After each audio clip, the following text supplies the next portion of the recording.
एकलव्य एक नीची जाति का बालक था।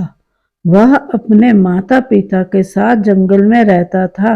वह प्रतिदिन चारे की खोज में अपने पिता के साथ जंगल में जाता था। एकलव्य के पिता खंजर से शिकार करते थे। एकलव्य भी खंजर से अभ्यास करने के लिए जंगल में जाते थे। एकलव्य के लिए यह एक कठिन काम नहीं था। पत्थरों से छोटे छोटे जीवों पर निशाना साधना एकलव्य को बहुत आसान काम लगा। एकलव्य गुलेल द्वारा भी पक्षियों पर वार करता था। एक दिन एकलव्य हस्तिनापुर से गुजर रहा था। उसने देखा कि कुछ युवक धनुर्विद्या का अभ्यास कर रहे हैं। एकलव्य खड़े होकर उन युवकों को अभ्यास करते हुए देखने लगा। एकलव्य ने सोचा कि यदि मैं भी धनुर्विद्या में निपुण हो जाऊं तो कितना अच्छा हो, परंतु समस्या तो यह थी कि उसे धनुर्विद्या सिखाए कौन। एकलव्य क्षत्रिय नहीं था, इसलिए उसे धनुर्विद्या सीखने का कोई अधिकार नहीं था। उस समय धनुर्विद्या और युद्ध कौशल सीखने का अधिकार क्षत्रियों और उच्च जाति के लोगों को ही था। एकलव्य को बहुत दुख हुआ। वह अपनी किस्मत को कोसता हुआ अपने घर आ गया। एकलव्य धनुर्विद्या में निपुणता प्राप्त करना चाहता था। उसकी निशानेबाजी बहुत अच्छी थी।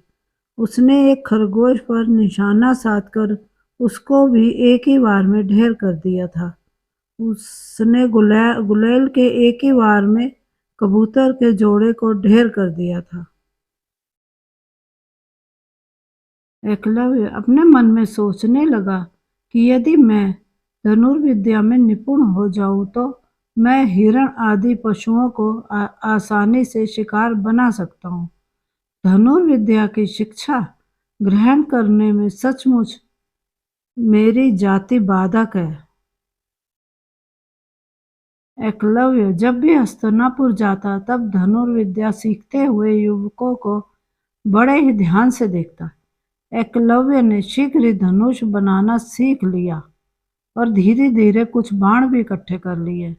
उस समय गुरु द्रोणाचार्य धनुर्विद्या के सर्वश्रेष्ठ आचार्य थे। एकलव्य ने स्वयं से कहा, मैं गुरु द्रोणाचार्य का शिष्य हूँ।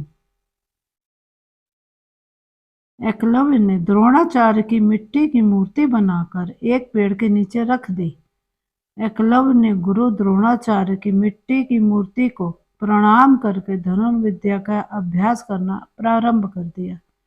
धनुर्विद्या सीखना एक अत्यंत कठिन काम था। एकलव्य ने हार नहीं मानी। वह रोज कठिन अभ्यास करने लगा। निरंतर प्रयास करते करते एकलव्य की धनुर्विद्या में काफी सुधार आता चला गया।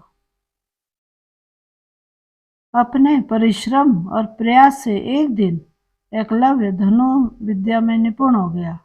एकलव्य लक्ष्य पर परछाई देखकर ही निशाना साध लेता था। पशु पक्षियों की आवाज सुनकर ही एकलव्य उन पर सटीक निशाना लगा लेता था। धीरे धीरे एकलव्य अर्जुन के समान ही श्रेष्ठ धनुर्धर बन गया। उसने अपनी मेहनत और लगन से यह सिद्ध कर दिया कि करत करत अभ्यास के जड़मत हो तो सुजान, अर्थात लगातार अभ्यास से करने से प्रतिभा निखरती है। शिक्षा, इस कहानी से हमें यह शिक्षा मिलती है कि मेहनत, लगन और अभ्यास से मनुष्य किसी भी कला में निपुणता प्राप्त कर सकता है।